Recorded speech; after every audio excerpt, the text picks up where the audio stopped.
नमस्कार दोस्तों, मैं एसपी सिंह मंत्राज कंपटीशन क्लासेस में आपका हार्दिक स्वागत एवं अभिनंदन करता हूं। दोस्तों, आज हम एक न्यू खबर के बारे में पढ़ेंगे यहाँ पे। दोस्तों हमारी खबर है आज की सफ़ेद सोने।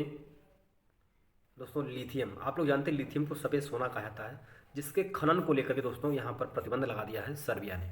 दोस्तों आइए हम चर्चा करेंगे सर्बिया के बारे में। दोस्तों यहाँ पर हुआ क्या है कि एक जो हम लोग जानते हैं कि लिथियम जो है इसका दोस्तों खनन किया जा रहा है। इसके अगर हम लोग बात करें दोस्तों, तो यहाँ पर सर्बिया जो है ये वैसे भी तो हम लोग जानते हैं दोस्तों यूरोप का बहुत कह सकते हैं कि प्रदूषित शहर है। और यहीं पर दोस्तों एक नदी बहती है जिसका नाम है डेन्यूब। कौन सी नदी है दोस्तों? डेन्यूब नदी है। तो इसको लेकर के दोस्तों यहाँ पर प्रतिबंध लगा दिया है। तो आपको दोस्तों ध्यान रखना है कि अब देखो, जब जानते हैं दोस्तों हम लोग सर्बिया, तो यहीं पर एक और व्यक्ति हैं अभी चर्चा में है दोस्तों, नोवाक जोकोविच। उनका नाम है दोस्तों नोवाक जोकोविच। तो हमको ध्यान रखना दोस्तों, नोवाक जोकोविच जो हैं दोस्तों, यह हम लोग अगर बात करें इनको लेकर भी दोस्तों यहाँ पर धरना प्रदर्शन हो रहा है। क्यों? इनकी तरफदारी की जा रही है दोस्तों। इन्होंने अभी हाल ही में हमारे जो ऑस्ट्रेलिया में ऑस्ट्रेलियन ओपन 2022 17 फरवरी से शुरू हुआ, 17 जनवरी शुरू हुआ।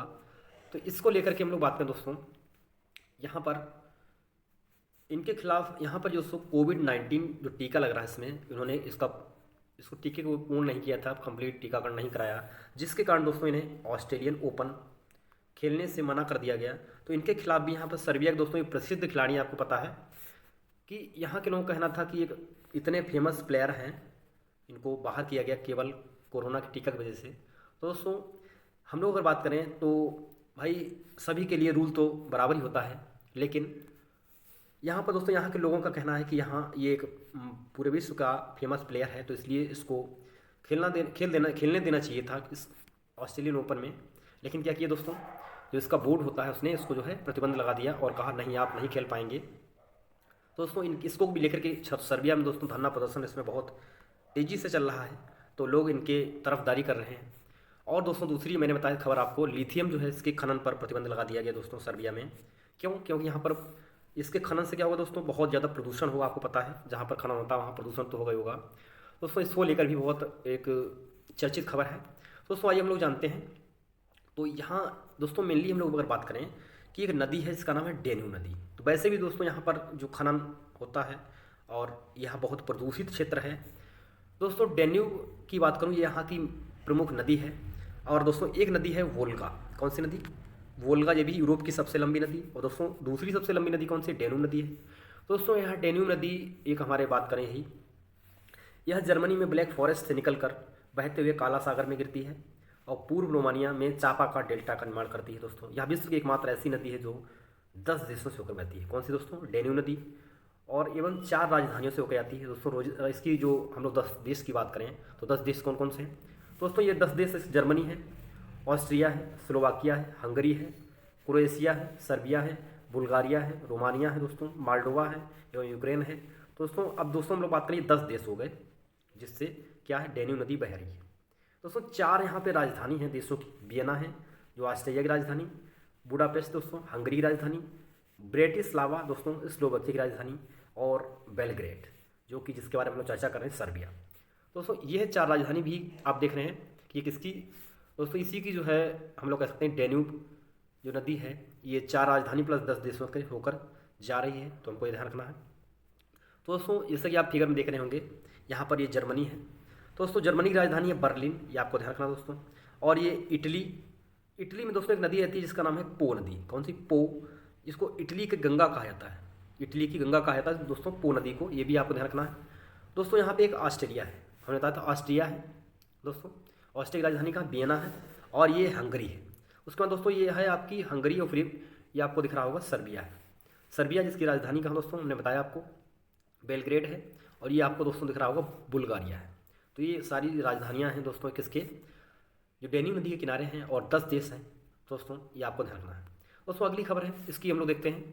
हमारी खबर ये क्या है, भौगोलिक विशेषताओं के बारे में सर्बिया की हम लोग देखते हैं। यहाँ के दोस्तों महत्वपूर्ण पर्वत श्रृंखलाओं में अगर बात करें, डिनारिक, अल्पाइन, कार्थोपियन एवं रोडोप पर्वत श्रेणियाँ हैं कि प्रमुख शामिल हैं, ये आपको ध्यान रखना दोस्तों। और दोस्तों यहीं पे एक हम लोग हमारा दिख रहा होगा आपको फिगर में, ब्लैक सी है। क्या है?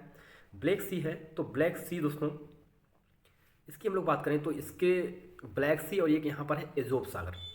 तो एजोब सी और ब्लैक सी से मिलकर एक स्टेट बनती है, जहाँ पे दोस्तों स्टेट ऑफ कर्च, जिसको हम लोग कहते हैं स्टेट ऑफ कर्च कहते हैं, कर्च।